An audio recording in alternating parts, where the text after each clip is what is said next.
Hello friends, હું છું કલ્પનાસ કિચનમાં આપનું હાર્દિક સ્વાગત છે. હેલો ફ્રેન્ડ્સ, જો તમારા ઘરની અંદર પણ આવી રીતના એક્સ્ટ્રા પેંડા પડ્યા હોય અને યુઝ ન થતો હોય તો તમે પણ આમાં સુપર ડિલિશિયસ સ્વીટ ડીશ બનાવી શકો છો. તો ચાલો રેસીપી શરૂ કરીએ. સૌથી પહેલાં આપણે ગેસ ઉપર પેન ચડાવી દઈશું અને એની ઉપર આપણે દૂધ છે એ એડ કરી દઈશું. દૂધ છે એ મેં 250 ml લીધું છે, એ આપણે એડ કરી દઈશું. 250 ગ્રામ દૂધની અંદર મેં અહીંયા 50 ગ્રામ ખાંડ અને કપની અંદર જોઈએ તો મેં 1/4 કપ છે એ શુગર લીધી છે, એ આપણે એડ કરી દઈશું. અને દૂધને ઉકળવા દઈશું. દૂધ ઉકળે છે ત્યાં સુધી પેંડા છે આપણે મસળી લેશું. પેંડા છે એ મેં અહીંયા 300 ગ્રામ લીધા છે.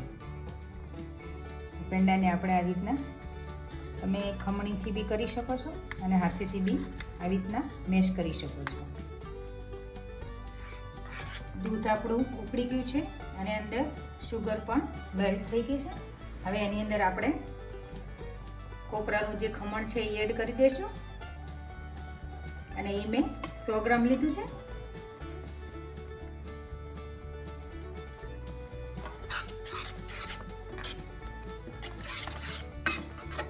શુગર તમારા ટેસ્ટ મુજબ તમે લઈ શકો છો.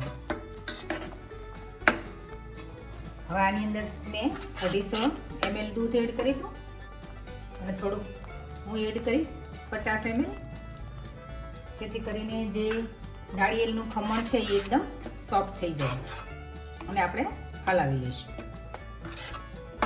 હવે જે આપણે પેંડા જે ક્રશ કરીને રાખ્યા હતા એ અંદર એડ કરી દઈશું. આપણે તમારા ઘરની અંદર પણ આવી રીતના પેંડા વધ્યા હોય તો આવી રીતના તમે સ્વીટ ફ્રેન્ડ્સ બનાવી શકો છો અને એનો યુઝ કરી શકો છો તમે.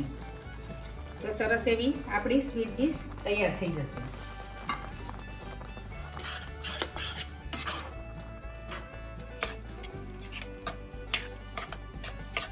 થોડોક આપણે ઇલાયચી પાવડર એડ કરીશું.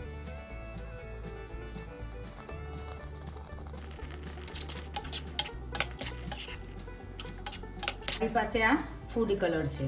ફૂડ કલર નાખવો બિલકુલ ઓપ્શનલ છે, પણ આપણે જે સ્વીટ બનાવીએ છીએ તો એનો દેખાવ થોડો સારો આવે એટલા માટે આપણે થોડીક જે કલર છે એ એડ કરીશું.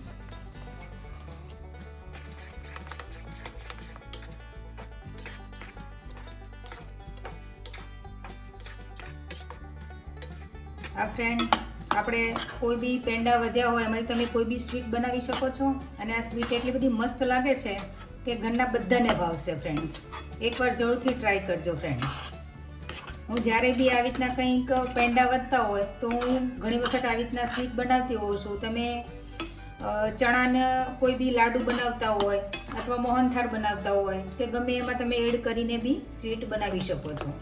તમે ગુલ્ફી બનાવતા હોય એની અંદર પણ તમે પેંડા યુઝ કરીને તમે બાળકો માટે ગુલ્ફી બનાવી શકો છો. હવે જ્યાં સુધી એનું જે ઘી છે એ રિલીઝ ન થાય ત્યાં સુધી આપણે એને હલાવતા રહેશું. હવે આપણે આની અંદર 1 ચમચી ઘી એડ કરીશું.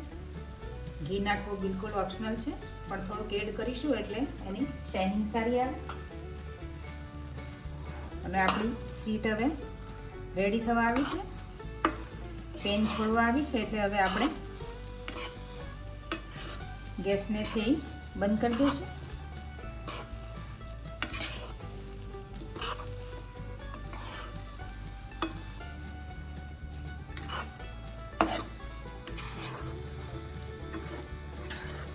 આવી રીતના લચકા જેવું થાય અને તમે આમ જોઈ શકો છો કે આમ દબાવો એટલે તમારું ઘી છે એ છૂટી જતું હોય અને પેનની અંદર ચોટે નહીં એટલે સમજવું કે તમારી સ્વીટ છે એકદમ રેડી થઈ ગઈ છે.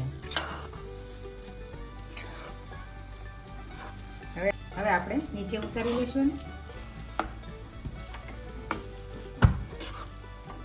હવે મેં જે ડીશ છે અગાઉથી જ ગ્રીસ કરીને ફ્રેન્ડ્સ રાખી હતી એની અંદર આપણે જે સ્વીટ છે એ કાઢી લઈશું.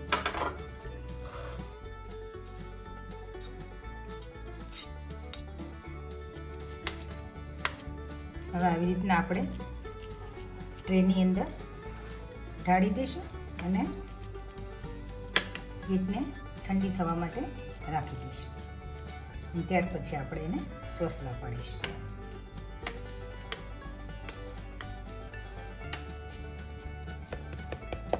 આવી રીતના વાટકીથી આપણે બધું પ્રેસ કરી દઈશું જેથી કરીને એક વ્યવસ્થિત બધું દબાવાઈ જાય. હેલો ફ્રેન્ડ્સ, આપણી સુપર ડિલિશિયસ અને મોઢામાં મૂકતા જ ઓગળી જાય એવી અને આ પેંડાની કોકોનટ બરફી બનીને આપણી રેડી થઈ ગઈ છે. તમે જોઈ શકો છો એકદમ મસ્ત જામી ગઈ છે. હવે આપણે એના પીસ પાડી દઈશું.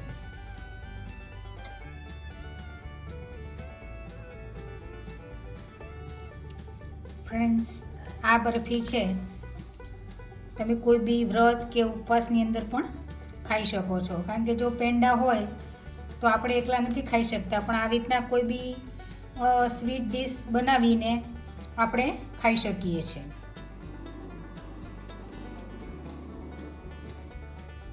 ફ્રેન્ડ્સ, આપણી જે સ્વીટ ડીશ બનાવી હતી કોકોનટ બરફી એ બનીને રેડી થઈ ગઈ છે. તમે જોઈ શકો છો એકદમ એનો મસ્ત કલર આવ્યો છે અને મેં કિસમિસ મૂકી અને ગાર્નિશ કરી નાખી છે એટલે મસ્ત એનો દેખાવ આવ્યો છે.